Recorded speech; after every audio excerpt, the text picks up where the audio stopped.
This is the 77 WABC minicast. Ladies and gentlemen, the launch of the worldwide news network led by Lee Harris. Let me tell you what a professional, Lee Harris, Vice President of News for the Red Apple Audio Networks, launching the worldwide news network. When I was on the air yesterday morning with you, at 4 a.m. I hear this thunder of God voice in my earphones, which proves to me that the earphones can work louder. And I hear, hello, I'm like, what? Who is this? Who is this? Who do you think it is? I'm like, it's 4 in the morning. What are you doing here? The Vice President of News was here at 4 in the morning. Some genius hit the mute button on the computer and didn't know how to undo it. I said, what? And that's how it goes when you launch anything on the radio. This technology has existed for 110 years, and any time I have ever tried to launch anything, it is always the technology that is a great challenge. And you wouldn't know it. Listening on the radio, you wouldn't know.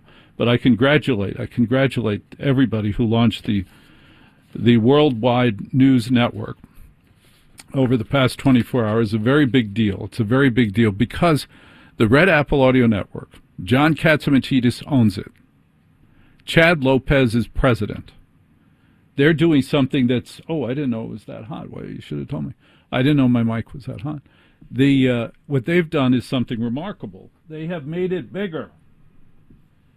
They have made it bigger. Most other media companies are working very hard to make things smaller. But John Catsimatidis, Chad Lopez, they have an imagination. They think, how far do you want to go?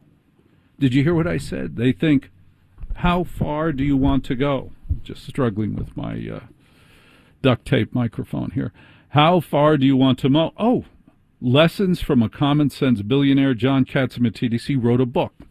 He wrote a book about common sense. How far do you want to go?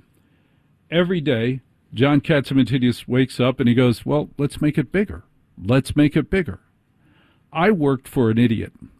I worked with an idiot who told his managers the following. You ready?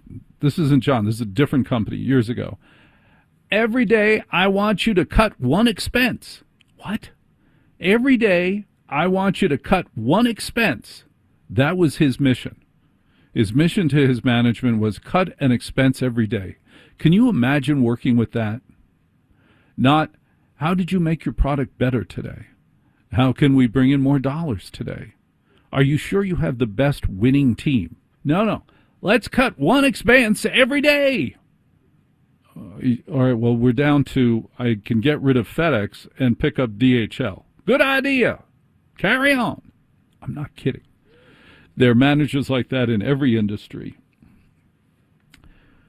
America's greatness was formed, created, and responsible for people like John Catsimatidis, John Rockefeller, the Rothschilds. All they were interested in was how do we make it bigger in a megalomaniac kind of way. That's how it got bigger. And John certainly isn't, but most of those men and women were incredibly unpleasant. And that was not an issue. Why? Well, there's no HR. They were just all incredibly unpleasant. They did what they needed to do. Let me give you an example. David Sarnoff, who was not the founder of RCA, although he liked to think he was, but he was not. RCA was founded by a bunch of lawyers, and they brought him in to manage their patents. RCA Manufacturing had an astonishing amount of radio patents. But let me